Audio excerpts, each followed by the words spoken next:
Doctor Who World Enough in Time, the 11th episode of Series 10, is written by Stephen Moffat and starring Peter Capaldi, Pearl Mackie and Matt Lucas. This makes the return of Mondasian Cybermen, aka the original Cybermen, as they made a debut in the 10th planet.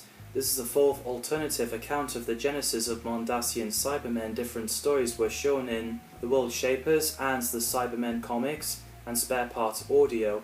However, this was explained in The Doctor Falls with a reference to parallel evolution. John Sim returns as the Master as well. Yes!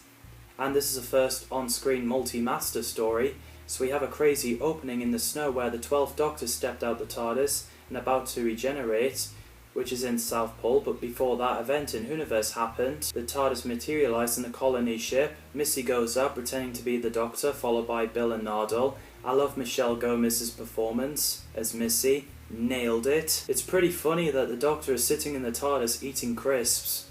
So a blue guy called George came in and looking for anyone who's human and needed to kill anyone who's human, played by Oliver Lansley, which I think he did a great job. His character is possibly a Crisvallian, same species as Stuart and Dachen. As soon as the Doctor steps out the TARDIS trying to reason with George, but Bill reveals to be human, and I was really shocked when Bill got shot. And I thought the patients with bandages around their faces terrifying, so they took Bill away down the lift. Bill has some kind of machinery in her chest to keep herself alive for now. What was so scary is where Bill is walking through a creepy hospital corridor where you can hear a patient kept saying pain. My god, that gave me a shivers. Pain, pain, pain, pain. Nurse came in with Razor, Bill hides, and the nurse turns down the volume, which is brutal. As Razor is alone with Bill, he brings her to his room and makes a cup of tea. For a decade, he looks after Bill, cooking breakfast for her while watching the Doctor, Nardole, Missy and George at the top floor in the ship, and Bill ends up working for the nurse. The people in the city are dying, but they do have an upcoming upgrade. Later on, Razor in disguise with Bill went in the conversion theatre, but she was betrayed as a creepy surgeon and nurse came in, and well, Bill ends up getting upgraded into a Cyberman. You need the full upgrade. You're not going to turn me into one of those things. I'm rebuilding you to survive in a world not made for flesh. Paul Brightwell and Alison Lintott played surgeon and nurse who turns patients into Cybermen. They are so good in this. They're absolutely terrifying. They scare the crap out of me, especially first watching this episode. The Doctor and Nardole calculates the time zones of each floors. On the top floor, the time moves fast. On the bottom floor, time moves slow. I really love that concept.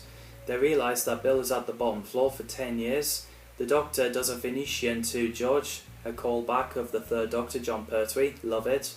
As George was trying to stop them, the Doctor and Nardole went down to the bottom floor to find Bill. They found a Mondasian Cyberman who revealed to be Bill. I was like, no! Bill Potts.